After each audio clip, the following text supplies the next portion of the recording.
शुरुआत करेंगे good morning Bharat में, दिखाएंगे आपको देश और दुनिया की तमाम बड़ी खबरें। लेकिन सबसे पहले बात करेंगे कांग्रेस की, जहां बड़े बदलाव किए गए हैं और इसकी जानकारी खुद कांग्रेस के महासचिव केसी वेणुगोपाल ने दी है, जहां उन्होंने साफ तौर पर कहा है कि जिला और राज्य स्तरीय कई बदलाव किए गए हैं। किस तरीके से बदलाव है कांग्रेस में और क्या कुछ भंग हुआ है, दिखाते हैं रिपोर्ट के जरिए।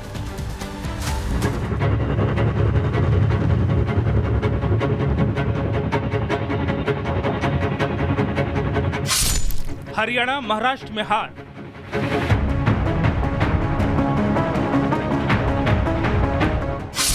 दिल्ली से यूपी तक हाहाकार,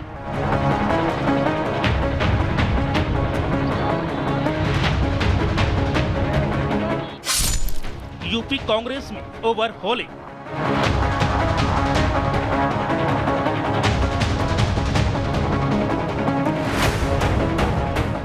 पहले हरियाणा फिर महाराष्ट्र, कांग्रेस को मिल रही लगातार हार से पार्टी में हाहाकार मचा है। पार्टी में तमाम बदलाव की मांग जोर पकड़ रही है। ऐसे में पार्टी ने इसकी शुरुआत किंग मेकर प्रदेश यूपी से कर दी है। कांग्रेस पार्टी ने उत्तर प्रदेश की प्रदेश, जिला, शहर और ब्लॉक कमेटियों को भंग करने का ऐलान किया है। आगामी विधानसभा चुनाव में संगठनात्मक बदलाव को लेकर यह फैसला लिया गया है।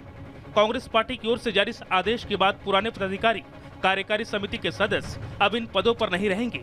कांग्रेस अध्यक्ष ने उत्तर प्रदेश कांग्रेस कमेटी के प्रदेश कमेटी, जिला, शहर एवं ब्लॉक कमेटी को तत्काल प्रभाव से भंग करने के प्रस्ताव को स्वीकृति प्रदान की है। जानकारी के अनुसार लोकसभा चुनाव के बाद प्रदेश में नए सिरे से संगठन की मांग हो रही थी। इसके साथ ही प्रदेश और जिला कार्यकारिणी की विस्तार की भी योजना बनाई गई है। इसे लेकर प्रस्ताव दिया गया था, जिस पर गुरुवार देर रात मुहर लगा दी गई है। पार्टी सूत्रों के मुताबिक कई बड़े नेताओं पर भी गाज गिर सकती है। अब नए सिरे से कमेटी का गठन करने के लिए 6 राष्ट्रीय सचिव प्रदेश अध्यक्ष जिलों का दौरा करेंगे। इसके बाद यही सक्रिय नेताओं को देखा जाएगा, उनकी रिपोर्ट बनाई जाएगी। इसके बाद उन्हें जिम्मेदारियां सौंपी जाएंगी। पिछले साल अजय राय के प्रदेश अध्यक्ष बनने के बाद 25 नवंबर को प्रदेश कार्यकारिणी का ऐलान किया गया था। यूपी कांग्रेस की प्रदेश कार्यकारिणी में 16 उपाध्यक्ष बनाए गए थे। इसके साथ ही संगठन में 38 महासचिव और 76 सचिव नियुक्त किए गए थे। अब पार्टी को नया कलेवर देने की तैयारी है। उत्तर प्रदेश की 403 विधानसभा सीटें आगामी चुनाव में महत्वपूर्ण भूमिका निभाएंगी। संगठनात्मक बदलाव का उद्देश्य क्षेत्रीय स्तर पर कांग्रेस को मजबूत करना है। पार्टी नए नेतृत्व का चयन करेगी जो जमीनी मुद्दों को बेहतर तरीके से समझ सके। वहीं पुराने नेताओं की जवाबदेही तय करने का भी प्रयास होगा। कांग्रेस का ये फैसला उन क्षेत्रों में ज्यादा असर डालेगा जहां पार्टी का वर्तमान में कम प्रभाव है। Bureau report, Republic Bharat. और चलिए बात करेंगे किसानों की। किसानों का आंदोलन लगातार जारी है और यहाँ पर पंजाब और हरियाणा के किसान जिन्होंने बड़ा ऐलान कर दिया है, साफ तौर पर कह दिया है कि वो अब दिल्ली कूच करने वाले हैं, पैदल ही दिल्ली की तरफ बढ़ेंगे। और ये कहा है कि चाहे सरकार जो कर ले, जो इंतजाम कर ले, लेकिन वो जत्था जो है किसानों का वो पहुंच कर रहेगा दिल्ली।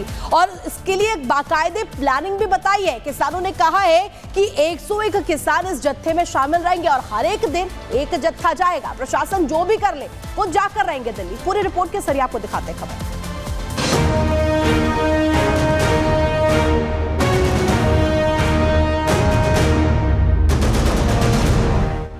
किसानों का सब्र टूटा, अब और नहीं इंतजार, किसान दिल्ली कूच को तैयार।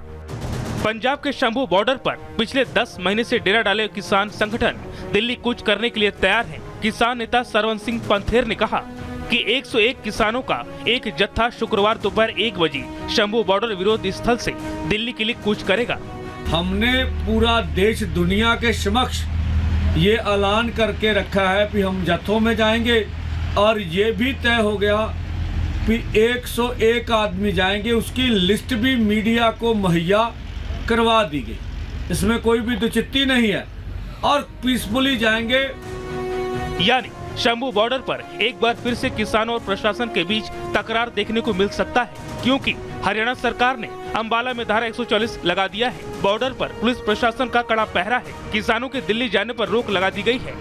शंभू बॉर्डर के पास विरोध स्थल पर नोटिस जारी किए गए हैं। पूरे इलाके में हाई अलर्ट जारी किया गया है। सरकार की सख्ती को लेकर किसान नेता सरवन सिंह पंथेर ने कहा कि अब किसानों के जत्थे पैदल ही दिल्ली की ओर जाएंगे।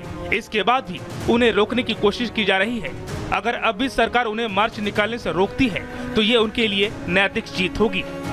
केंद्र अथवा हरियाणा की सरकार ये बॉर्डर नहीं खुलने दे रही है, तो इसमें सरकार की बदनीति है। ये मंजूरी लेने के नाम पर, दूसरी बातें करने के नाम पर, ये केवल और केवल हमें किसी भी रूप में पैदल जाएं, 2 जाएं, 50 जाएं, 100 जाएं, ये दिल्ली जाने नहीं देना चाहते। आपको बता दें कि किसान 13 फरवरी से पंजाब एवं हरियाणा के बीच शंभू और खनौरी बॉर्डर पर डेरा डाले हुए हैं। इससे पहले सुरक्षा बलों ने किसानों के दिल्ली मार्च को रोक दिया था। 21 फरवरी को खनौरी बॉर्डर पर झड़प के दौरान पंजाब के किसान शुभकरण सिंह की तब मौत हो गई थी, जब प्रदर्शनकारियों ने दिल्ली की ओर कूच करने की कोशिश की थी। अब एक बार फिर से किसानों का सब्र जवाब दे गया है, जबकि निगाहें अब सरकार के फैसले पर टिकी है। Bureau report, Republic Bharat.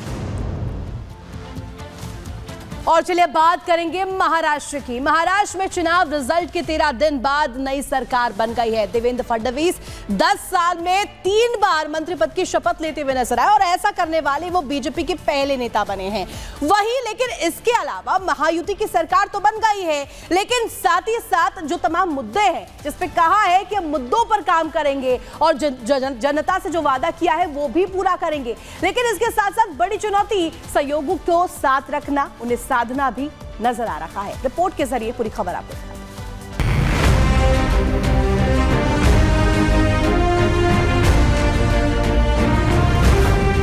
Fadnavis की शपथ, आगे विकास का पथ, मिली बड़ी जिम्मेदारी, जनता को आशा भारी। मेरा पानी उतरता देख मेरे किनारे पर घर मत बसा लेना। मेरा पानी उतरता देख मेरे किनारे पर घर मत बसा लेना। मैं समंदर हूं, लौट कर वापिस आऊंगा। देवेंद्र सरिता गंगाधरराव फडणवीस ईश्वर साक्ष शपथ घेतो की कायद्याद्वारे स्थापित झाले आहे अशा भारताच्या संविधानाबद्दल। वो कहते हैं ना कि हमेशा अच्छा बोलो, न जाने कब मुंह में सरस्वती का वास हो और आपकी बात सच साबित हो जाए। आज ये बात फडणवीस पर बिल्कुल सटीक साबित हो रही है। साल 2019 में सीएम पद से त्यागपत्र देते समय देवेंद्र फडणवीस ने यह लाइन कही थी। ये 2 तस्वीरें इस बात की गवाही दे रही हैं कि समय से बड़ा बलवान कोई नहीं होता। आज जब देवेंद्र फडणवीस सीएम की कुर्सी पर आसीन हो चुके हैं, तब 5 साल पुरानी उनकी लाइन बिल्कुल सटीक साबित हो रही है। देवेंद्र फडणवीस महाराष्ट्र की सियासत में पूरे रुतबे और दबदबे के साथ लौटे हैं। अब महाराष्ट्र की कमान उनके हाथों में है। महाराष्ट्र की सत्ता पर तीसरी बार काबिज होने के साथ ही देवेंद्र फडणवीस ने पहला हस्ताक्षर पुणे के मरीज को 5 लाख की मदद वाली फाइल पर किया।